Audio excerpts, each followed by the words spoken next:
રાધે રાધે મિત્રો. આજના આ વિડીયોમાં આપણે વાત કરીશું રાધા અષ્ટમી વિશે. રાધા અષ્ટમી એ રાધા રાણીના જન્મદિવસ તરીકે ઉજવાય છે. રાધાજીનો જન્મ એ ભાદરવા સુદ અષ્ટમી કહેતા આઠમના દિવસે વૃષભાનું ને ઘરે થયો હતો. તેમની માતાજીનું નામ કીર્તિજી હતું. રાધાજીના જન્મ પછી એવું કહેવાય કે રાધાજીએ જન્મ પછી આંખો નતા ખોલતા, એમની આંખો બંધ જ હતી. ભગવાન શ્રી કૃષ્ણની મૂર્તિના જ્યારે તેમને દર્શન કરાવ્યા ત્યારે એમને આંખો ખોલી. કહેવાય છે ને કે ભાઈ પુત્રના લક્ષણ પારણામાં અને વહુના લક્ષણ બારણામાં. તો આ પુત્રી એ જન્મતાની સાથે જ કૃષ્ણ ભક્ત હતી એ બતાવ્યું. અને કૃષ્ણની ભક્તિ કેવી અનન્ય રીતે કરવી એ એમણે જીવન દરમિયાન જીવી અને બતાવ્યું, અને આપણને કેવી રીતે પ્રેમ લક્ષણા ભક્તિ કરવી એનું એક અનન્ય ઉદાહરણ આપ્યું. રાધા અષ્ટમી એ મુખ્યત્વે એ કૃષ્ણના દરેક મંદિરોની અંદર ઉજવાતી હોય છે. આ દિવસે મંદિરોમાં ભજન, કીર્તન, આરતી અને વિવિધ ધાર્મિક કાર્યક્રમોનું પણ આયોજન થાય છે.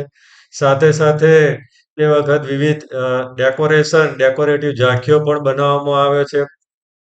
રાધાજીનો જન્મ બરસાનાની અંદર થયો હોવાને લીધે બરસાનાની અંદર એમના જન્મસ્થળની અંદર ખૂબ જ ધામધૂમથી ઉજવણી કરવામાં આવે છે. ભવ્ય મંદિર પણ ત્યાં રાધાજીનું બનાવવામાં આવ્યું છે. સાથે સાથે વૃંદાવનની અંદર પણ રાધાજીના જન્મદિવસની ખૂબ જ ધામધૂમથી ઉજવણી કરવામાં આવે છે. મંદિરોને બહુ સુંદર રીતે સજાવવામાં આવે છે. ભક્તો પણ આ દિવસે ઉપવાસ રાખે છે અને રાધા કૃષ્ણનું સ્મરણ કરતા કરતા સાંજે વિશેષ આરતી અને ભજન કરતા હોય છે.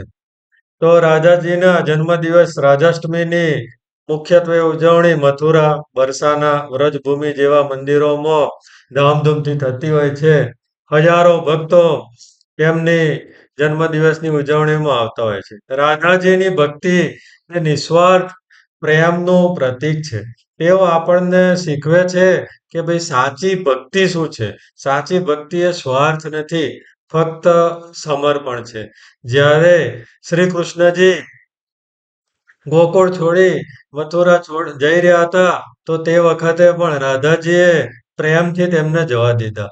જીવન શરીર સિવાયની ભક્તિ, અશરીરી ભક્તિ જેને કહેવાય, કૃષ્ણજી હાજર હોય કે કૃષ્ણ ના હાજર હોય, બીજી કોઈ પણ પરિસ્થિતિ હોય, સુખ હોય, દુઃખ હોય, છતાં પણ કૃષ્ણમય જ રહેવું એ રાધાજી શીખવાડે છે. કૃષ્ણ પણ રાધાજીની ભક્તિને બહુ સારી રીતે, રાધાજીના પ્રેમને બહુ સારી રીતે જાણે છે.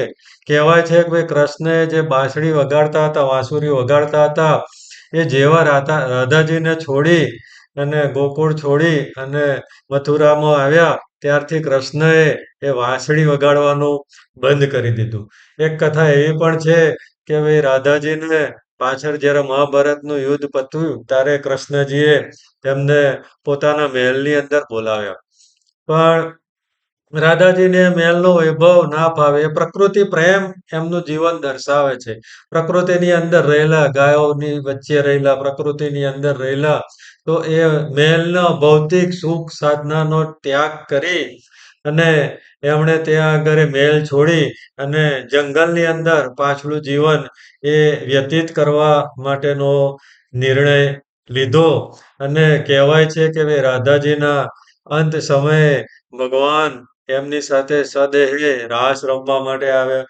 એમને સાથે સદેહે એમને આનંદ કરાવ્યો અને એમને આનંદ કરાવતા કરાવતા એમને એમના ગોકુળની અંદર લઈ ગયા. આવો રાધાજીની ભક્તિ એ નિસ્વાર્થ પ્રેમનું પ્રતીક છે. તેઓ આપણને શીખવે છે કે ભાઈ સાચી ભક્તિ એ સ્વાર્થી નથી હોતી, પણ ભક્તિની અંદર સંપૂર્ણ સમર્પણ એ માગે છે. તો મિત્રો, રાધાષ્ટમી એ આપણને સાચો પ્રેમ અને સમર્પણની પ્રેરણા આપે છે.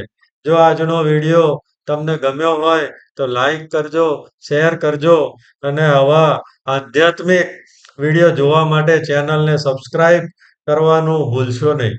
આપ સૌને રાધાષ્ટમીની હાર્દિક શુભકામનાઓ. રાધે રાધે. જય માતાજી. જય શ્રી કૃષ્ણ. ઓમ નમઃ પાર્વતી પતે. હર હર મહાદેવ.